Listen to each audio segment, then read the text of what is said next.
Welcome world, I'm What If Studia, and this is What If the Saiyans had populated Earth. So, we'll start this one out in a little bit of a sequence where, Frieza destroys planet Vegeta, laughing maniacally, and of course Bardock sacrificing himself. However, not long before this, Bardock had sent off his son to a colony that they had started many years ago. Recently unknown to most of the Saiyans, it was Earth, planet Earth. A sort of place that they had as a safe haven, unknown to the rest of Frieza's forces and Frieza even himself. It was sort of where they kept most of their young. Some of their young escaping that facility sort of ended up populating the Earth. So, that was the last choice he had. So, sending off his son also, however, having his son dispatched to a different planet, so that if Frieza finds one, she does not find the other. I mean, he did. Fuck. So,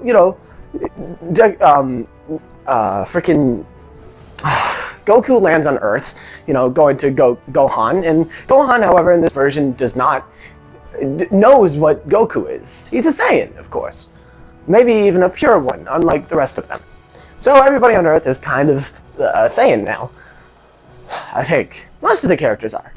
Yeah, anyways. So basically, but he figures out that Goku is a pure Saiyan by the sheer fact that he turned into an ape one night. However, they know how to deal with these, as the moon that surrounded the Earth was covered up by shades in their outer atmosphere.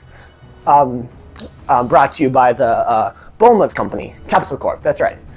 A sort of shader that kept the moon from turning people into apes. However, he lived out in the middle of nowhere, so this did not protect Goku. He just simply lured Goku to go under these shades, and Goku turned back into a normal human. So I'm figuring out that Goku was a pure Saiyan, He sought out those pure Saiyans that were left, figuring out that they were destroyed. Vegeta and Nappa visit Earth, as they find the coordinates that were attached to Goku's life pod. Picking up Goku, getting to meet Gohan and kind of threatening his life. They kind of just leave him alone, I guess, as he did bring them the child, and he does look pretty cooperative and a nice guy, so whatever. Just look the other way and we won't destroy you. So basically they leave to find Raditz now, and Gohan goes about his normal business. That is until Bulma comes around. Bulma asks for the Dragon Ball, of course. He says, wait, let me see your panties, maybe I will. She does this, of course. I mean, she did it for frickin' Roshi, so why wouldn't she do it for frickin' Gohan? Biased, I'd say. So frickin', yeah. She gets the Dragon Ball, he says, on your way, she goes. She gets accosted by the pterodactyl. I feel like, instead of Goku, it'd be Krillin this time. Krillin on his way to get to Roshi's would accidentally bump into Bulma and save her from the pterodactyl dude, and defeats him, saving her. To thank him, she says, well, I know where the next Dragon Ball is. He's like, what's a Dragon Ball? She's like, I know that the Master Roshi has one, the guy that you mentioned. He was like, oh shit, okay, fine, whatever, you pay me back by helping me get to him.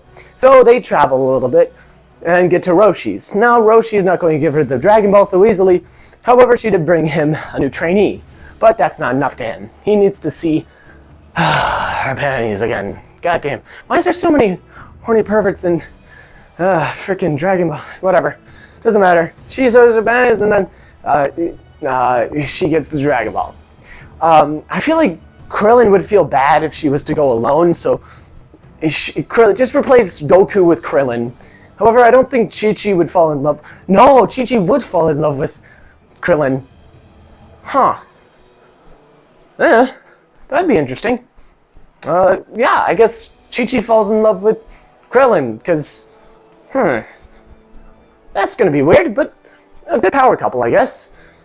So yeah, Chi-Chi falls in love with Krillin. This is going to be very weird, but I guess I have to animate that. Not animate it. Write it. No, read it. What am I talking about? Anyways, what am I doing? The rest of the arc goes around the same. until they meet Yamcha. Yamcha is also a Saiyan. So is Chi-Chi and her dad. However, most of them are like about half Saiyans. Being a half Saiyan, however, in this version, if I was to make them all half Saiyans, that would make them super overpowered, and I don't want to do that. So let's just say half Saiyans do not have that super potential like Gohan did. Basically, super potential is saved for, I guess, special occasions, like the first guy who was a freaking half Saiyan, only the first guy. So no like half Saiyans that are like super overpowered. I don't want that shit. That would be so, oh my god, that would ruin the whole what if. Anyways, so they meet, they fight the Pilaf gang, and Yamcha goes with them. This time, however, Krillin, when he asks Krillin this time, Krillin just says like, "Where's your Saiyan pride? Just ask her out on a date. It's just a girl." This activates Yamcha's Saiyan pride because Yamcha was actually pretty, what did you say, egotistical at this time. He was very, very egotistical. So, you know, it's like he would be even more egotistical because of Saiyan. And he's a pure Saiyan, too. So it's like, you know, Krillin and him are both pure Saiyans. So, like, yeah, them being super egotistical this time, I feel like both of them, however, training with Roshi, become much more humble. But at this time, you know, Yamcha's going to take advantage of that and get that cake. So basically, yeah, they get together much earlier, Yamcha and Bulma. So that happens earlier.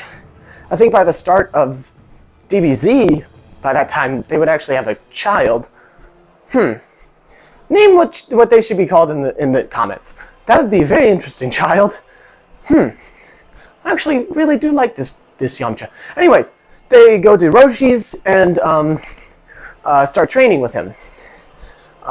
Then they go to after training with him for however long that was, they go to the martial arts tournament.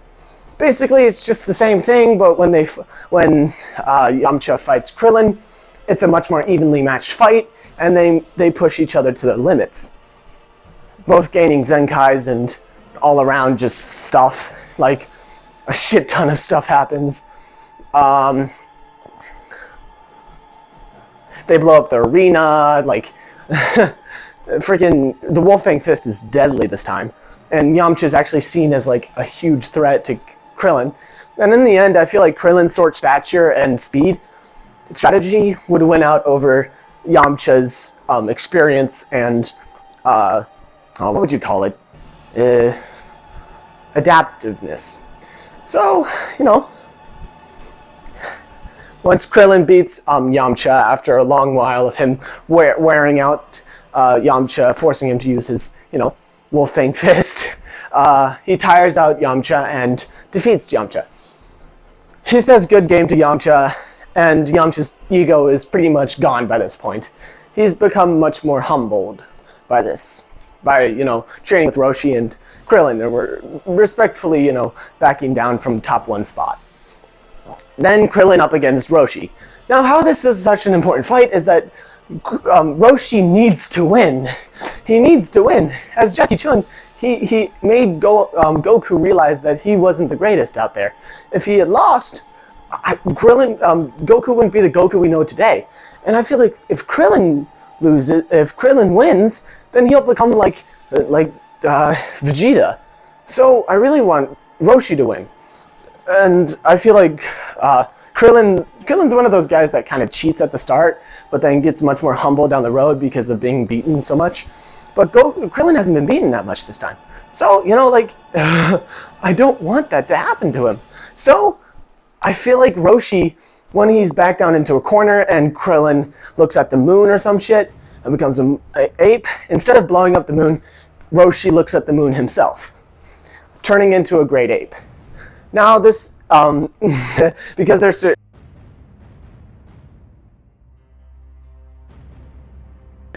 pure Saiyans, they can turn into apes. And this comes as a surprise to everybody that freaking Roshi's a pure Saiyan. Because he's like really, really old. And apparently he was like kind of the original Saiyan that populated, you know, like most of the Earth. So it's crazy, and now they have this gigantic Saiyan fight. But I would feel like because Roshi has such a good control over his transformation and what he does in it, that he would know how to use everything, and he just has generally better control over the fight. So he defeats Krillin and puts him back in his place. They both do transform, and Krillin is knocked out, cold and clean. Jackie Chun wins 1. So basically, that's the end of that tournament. We zoom up to the next tournament. After, what was it, 2 years of training and fighting and stuff, I feel like Jackie Chun, he does not return for a second one, as it's just a competition between like the world's best fighters this time, instead of him kind of stealing the competition to help his kids, help his students along. So Krillin and Yamcha enter again this time. However, this time, the Saiyans have come back to watch the fight, spectate over it, amused by all the people in the crowd. So, and Goku kind of growing up a little bit here. He's a teen, right? So basically, there's all that shit going on. Is this the one where Tien comes? Yeah, I think this is the one where Tien comes in. So Tien walks in, right? He's trying to stuff as usual, being that asshole of a assassin, training with Shen and stuff. But I feel like there's actually a big thing that would happen here, where Tien, they never go into very good specifics about Tien's training. However, they mention how brutal it is, the sheer physical, just torture that he went through. Training, and I feel like that would reward him with great Senkais.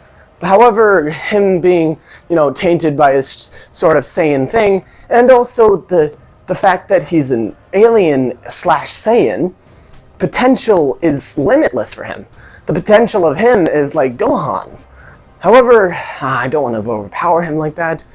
Let's just say Goten. No, shit, that's even worse. Let's just say, like, Goku's potential. Yep. Let's just say that his alien side plus Saiyan side equals a pure Saiyan, right? So his training just is overall much better for Zenkais. So, first up is, Yamcha. And Yamcha hated this guy the minute that Tien walked in. Tien and him have this kind of rivalry going, right? And, they start fighting. This fight is so intense. I mean, it's insane. Because two Saiyans that are fully enraged at each other because, Tien and Yamcha both hated each other when they saw each other. This would be amplified even more by the Saiyan biology in them. Activating them, oh my god, this would be insane. Them both, like, beating each other into Zenkai mode, where they're, like, grounded. But in the end, Tien's ferocious training shows as he deals with punches much better. As Yamcha finally hits a full power, wolf fist fang. What the fuck?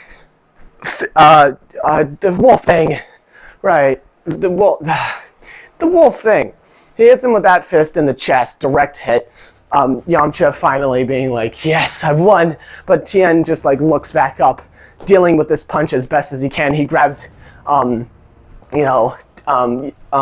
head, sprouting out two arms to his left. He punches him double time, just railing into him, letting out all of his rage, beating Yamcha into the ground. However, this time he doesn't break his arm. I don't think that he would break his arm, but he would definitely like beat him so hard that he would gain his Zenkai. He wouldn't break his arm. But basically, yeah, it was a huge like battle. Then up next is Krillin. The same thing would go down with oh no, Krillin would go next. It would be Roshi, right? Roshi, seeing the beatdown that he gave Yamcha, would try to reason with his morality. Talk with him about, freaking Shen being so evil and stuff, and that like he's tainted him and he's become much more tainted, and that eye doesn't even work anymore, does it? Tien's confused about this sentiment, about how he realized that his eye doesn't work anymore.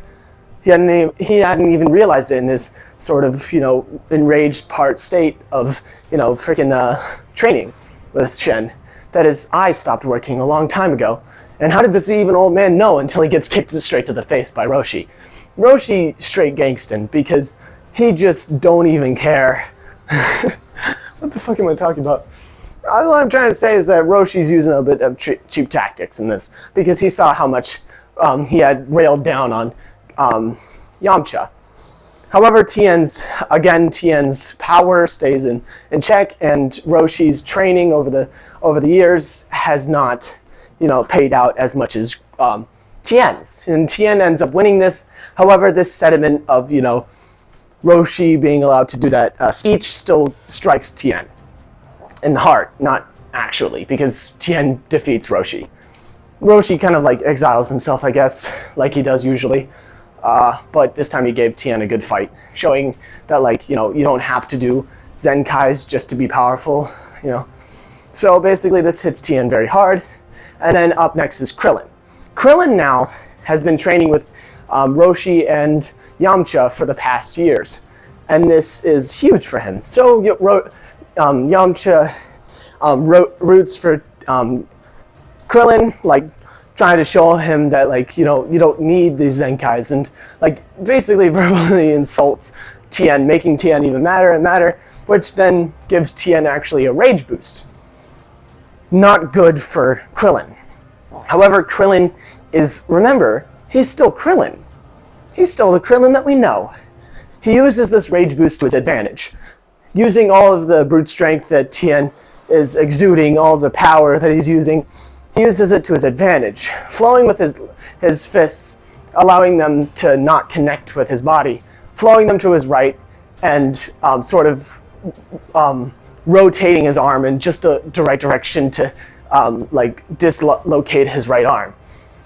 A sort of form of ultra instinct, if you may, but not even a physical percentage of it, but just a sort of technique that would resemble it, called the drunken freaking fighter dude style.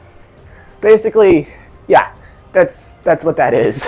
He had learned it from Roshi.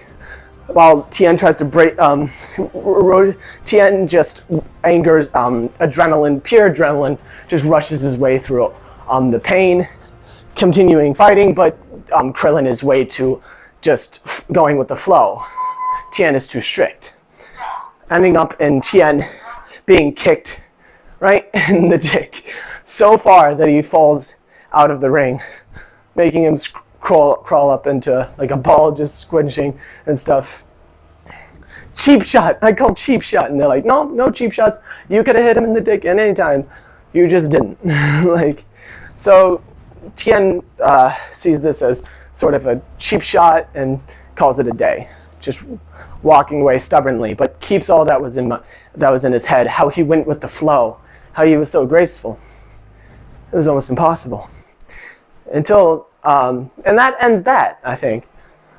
Does the Demon King Piccolo arc start next? Yeah, I think it does. Yeah, Krillin doesn't die to the guy anymore, the flying demon guy. Yeah, he survives that shit and just beats the hell out of him. What was him? Frickin', it was an instrument name, right? Whatever it was. Tambourine? Yeah, it was Tambourine, that's right. Yeah, he grabs Tambourine out of the sky as a dagger was thrown at him. He just grabs his leg as he was trying to kick him and throws him to the ground, holding him down by his wings, and starts punching the shit out of Tambourine. I just sing a little bit of rage. I think that'll end it for this time. Yeah, I'll continue this sometime. Thank you, world, for watching. And I guess I'll see you somewhere, sometime. Bye.